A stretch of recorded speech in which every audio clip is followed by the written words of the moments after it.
This podcast is made possible by the listener members of Nashville Public Radio. This is the Nashvillager podcast.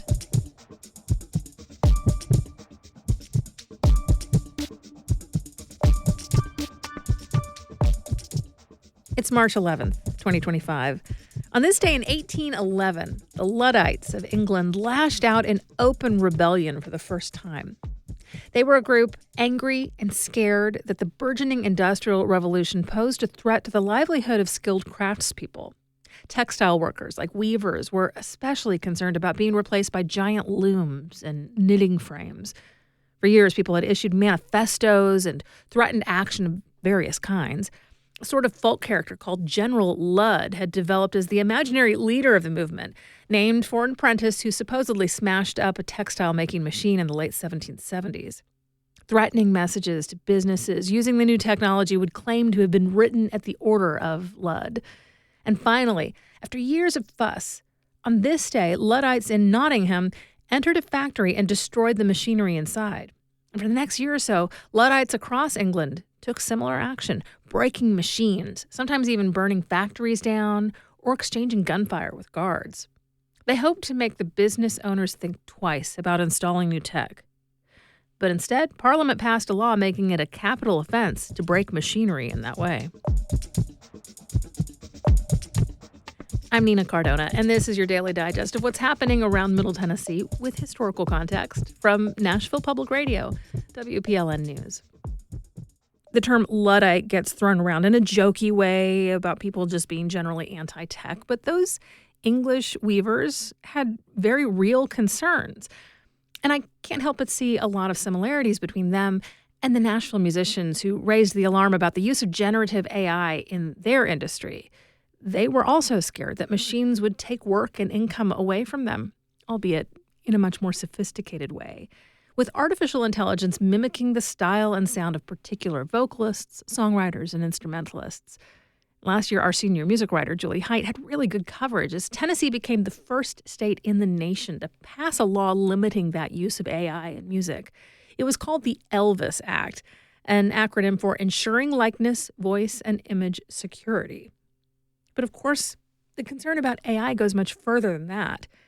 Each computer model has to learn by being fed massive amounts of information, and there have been plenty of questions about where that data comes from and whether you get a say over your intellectual property being fed to those machine brains.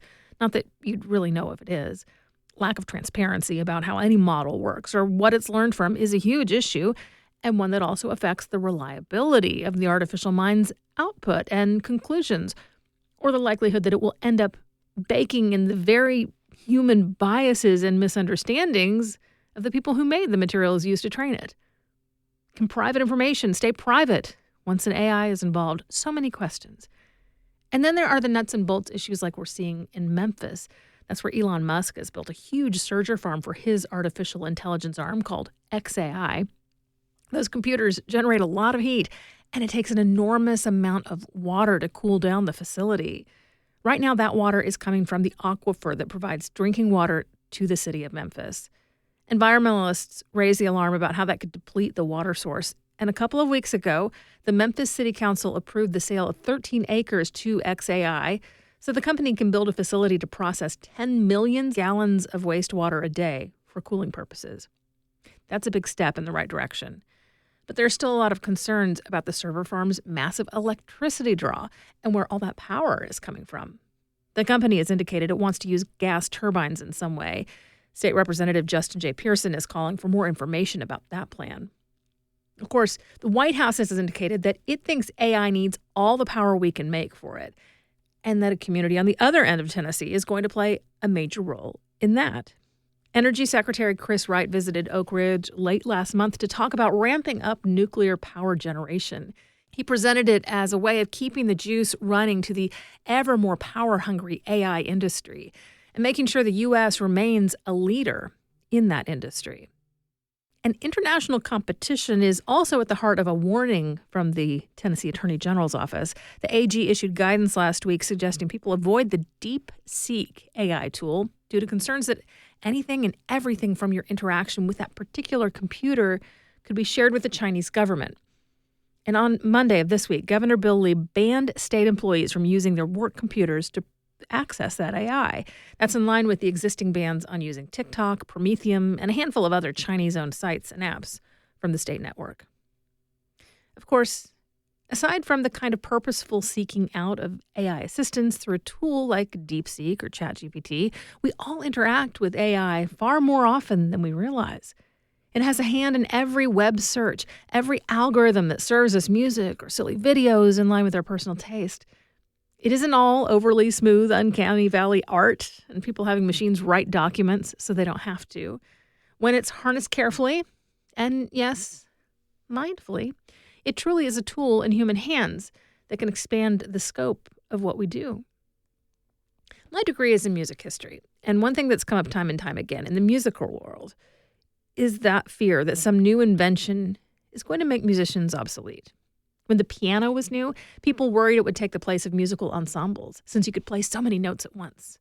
Believe it or not, some of the chatter at the time really did look at it as a soulless machine with just an operator. But instead, the piano flourished through the 19th century with a new kind of artist at the keyboard, while orchestras became bigger and more popular, with increasingly lavish music. The great American bandleader John Philip Sousa warned that the phonograph would make live music obsolete. Instead, the tech became a medium for a new kind of expression, the carefully produced studio recording, and musicians would use recordings to be heard and beloved by so many more fans. Sousa could never have imagined drawing crowds like Taylor Swift or Beyonce, but they never could have gotten to the point of massive stadium tours without first recording in a music studio. And my point is, we're in the early days of AI. It is super messy at the moment. A lot of people have a lot of ideas about how it might be used. Some are inspiring, some are terrifying. But we people are pretty good at making and harnessing tools. It's one of the things that really sets us apart from other mammals. And time again, when we come up with new tools that initially threaten to crowd out humanity, people have found ways to instead come up with new ways of doing our thing that uses the new tool to the fullest while keeping human beings at the center. And I have to have faith that we'll pull off that trick again. Well, speaking of putting people at the center, in just a few minutes, we'll hear an excerpt from a recent episode of This Is Nashville that dug in deep to people's Nashville experiences. That's coming up after the newscast.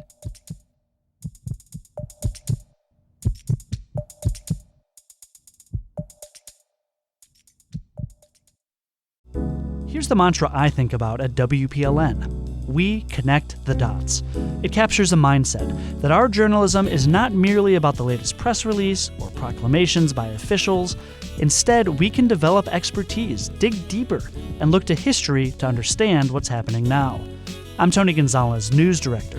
When I'm planning coverage and editing stories, the best part is being part of a team that's curious about our community and invested in its future. Here's the latest from WPLN News. As the Trump administration takes an axe to federal government spending, Nashville's leaders are ringing alarm bells. Mayor Freddie O'Connell says there is more than $100 million at stake for Metro schools, and that other divisions, like the city's Department of Transportation, the Health Department, and the Office of Homeless Services, could face major losses. Additionally, nearly 400 local nonprofits could lose $1.5 billion. I honestly don't know how we're going to grapple with it if we see very large amounts of federal funding go suddenly missing across a whole set of domains of policy in Nashville. So finance and law continue to look at all of these things every day. O'Connell says because of this uncertainty, Metro has to be very risk-minded when it comes to the city budget. That could mean property tax increases to help recover funds or less support for new and even existing programs. Mammoth Cave National Park employees are among those losing their jobs amid federal cuts. The park has seen rapidly growing visitor numbers, and it brought in just under $90 million to communities within 60 miles, according to an estimate in 2023. Among the workers cut was Emily Wheat, a cave guide with about 4 years of experience. I had actually been able to create a Bark Ranger program for our park and held the first Bark Ranger Day. And I know some of my friends had done some awesome stuff too. And 3 of us were let go. Cuts could mean limitations on tours and park hours. The Park Service has not said how many seasonal workers could end up being hired under recently revised federal guidance. Pilot error was likely to blame for the small plane crash next to I-40 in Nashville last March. All 5 members of the Canadian family traveling in the plane died in the wreck. The father and husband of the family was flying the small aircraft.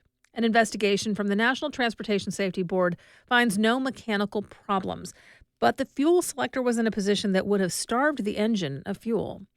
Shortly before the crash, the pilot told air traffic controllers his engine had shut down and he would not be able to make an emergency landing at the John C. Toone Airport in West Nashville, 3 miles from the site where he ultimately crashed.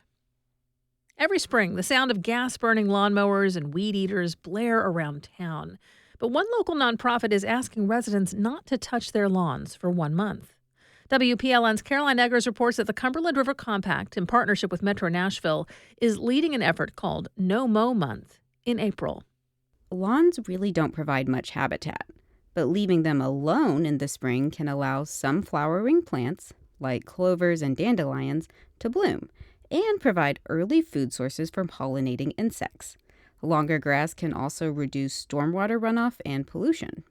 It's conveniently low effort, and if people want a lazy lawn that provides ecological value year-round, then they can fill part or even most of their yard with native plants instead of grass that needs mowing. People who wish to officially participate can register with the Cumberland River Compact through this Saturday. The nonprofit will provide those who sign up with signs that read No Mow Month. As long as residents keep their grass under 12 inches tall, they will not be subject to Metro Code violations. If you've watched a DVD in recent decades, you've likely seen the stern FBI warning against copying it. Federal authorities say they've caught a Tennessee man doing exactly that on a large scale.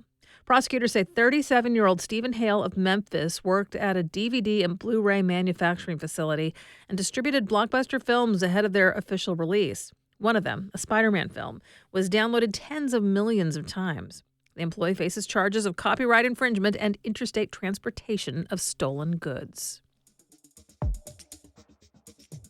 You'll find more news anytime at WPLN.org. Being a teenager can be difficult anywhere, but navigating that complicated time in a rapidly changing city like Nashville can present its own challenges. This is Nashville host Khalil Ekulona sat down with 14-year-old Mariana Coakley to learn more about what matters to her, particularly when it comes to safety in schools. Mariana Coakley. Yes. You just had a birthday, right? How old Yes. are you now? 14. 14 years old. Yes. How's it feel to be 14? Feels like I'm starting a new chapter of my life. Yeah? Yes. You excited about this new chapter? Yes. Mm-hmm. There are some things that I need to grow on and some more things that I need to go through in order to change. Mm-hmm. Well, look, you're 14. You're guaranteed to go through things and to grow. Mm-hmm. That is definitely going to happen. You know, you wrote something when you talked about, you highlighted the need for youth safety, the need for the city to pay attention to our teens. Mm-hmm. And you mentioned the recent tragedy that happened at Antioch. When you heard about that, what went through your mind? A lot of things. The first time that I had heard about Antioch shooting, there was a video of him. It hurt to know that he did that, but it also hurt even more to know that people didn't pay attention to him and his needs instead of looking at or paying so much attention to like the Nissan Stadium building or any new coming projects. We need to make sure that our youth is safe and have chances at rehabilitation and have chances to grow and expand their mental stability. Mm-hmm. 14 years old. You're looking forward to life. What would you say to someone who is a little bit afraid to meet someone new, particularly someone who doesn't share their views? I would say everybody doesn't share the same views, no matter what part of the city you live in, what country, nobody shares the same views. But I feel as though it's important that we come together on common ground for something that builds more than just political views or gender association, because all that can come second. Mm-hmm. what needs to come first is the safety of people, especially in schools or in any public place. So as long as you're sticking together and you're trying to find a way that makes it work, it doesn't matter what your political views are or what you think about someone else. Mariana Coakley, thank you for being here, and happy belated birthday. Thank you. You can listen to the whole This Is Nashville episode now and hear the essay Mariana wrote anywhere you get your podcasts. We do this roundup of Nashville news every weekday, so subscribe in your favorite podcasting app to make sure you never miss an episode. And if you like this, you'll probably enjoy the Nashvillager newsletter too. You'll get perspective from more of my colleagues at Nashville Public Radio and links to the stories we're following. Sign up for those daily emails at WPLN.org/Nashvillager. Thanks so much for listening. Let's make this day a good one, and we'll catch back up tomorrow.